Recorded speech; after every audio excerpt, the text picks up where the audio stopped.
ధర్మాన ప్రసాదరావు దారి ఎటు? పార్టీలు మారిన మంత్రి అయిన నేత. వారిలో ధర్మాన ప్రసాదరావు ఒకరు. కాంగ్రెస్ వైసీపీలోకి మంత్రిగా సేవలు. శ్రీకాకుళం జిల్లాకు చెందిన వైసీపీ రాజకీయ నాయకుడు ధర్మాన ప్రసాదరావు ఆంధ్రప్రదేశ్ రాష్ట్రంలో చాలా గుర్తింపు తెచ్చుకున్నారు. ఆయన 45 ఏళ్లకు పైగా రాజకీయాల్లో కొనసాగారు. 2019 ఎన్నికలతో సహా 5 సార్లు శ్రీకాకుళం అసెంబ్లీ నియోజకవర్గం నుంచి ఎమ్మెల్యేగా ఎన్నికయ్యారు. ఈసారి కూడా అదే టికెట్ నుంచి పోటీ చేశారు. కానీ 50,000 కంటే ఎక్కువ ఓట్లతో టీడీపీ అభ్యర్థి చేతిలో ఓడిపోయారు. ధర్మాన ప్రసాదరావు ప్రభుత్వంలో అనేక కీలక పాత్రలు పోషించారు. ధర్మాన కాంగ్రెస్లో ఉన్నప్పుడు నెదురుమల్లి జనార్దన్ రెడ్డి, కోట్ల విజయభాస్కర్ రెడ్డి మంత్రివర్గంలో జౌలి, క్రీడలు, జలవనరుల శాఖల మంత్రిగా పనిచేశారు.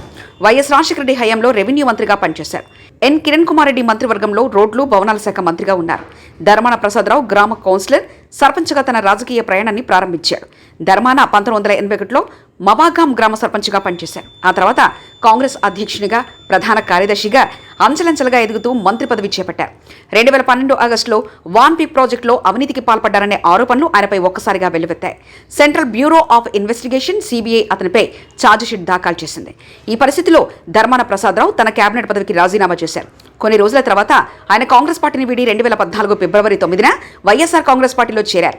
2019 అసెంబ్లీ ఎన్నికల్లో తెలుగుదేశం పార్టీకి చెందిన గుండా లక్ష్మీదేవిపై విజయం సాధించారు. ప్రస్తుతం 65 ఏళ్లు వయసున్న ధర్మాన నరసన్నపేట మండలం మబాగం గ్రామంలో సావిత్రమ్మ, రామలింగం నాయుడు దంపతులకు జన్మించారు.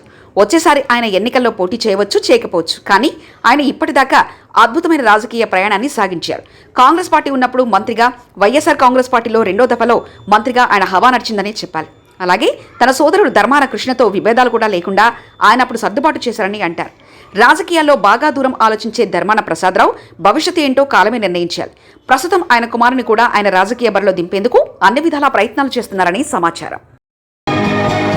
మరిన్ని కథనాల కోసం సబ్స్క్రైబ్ చేసుకోండి మీ అక్షర శిల్పం.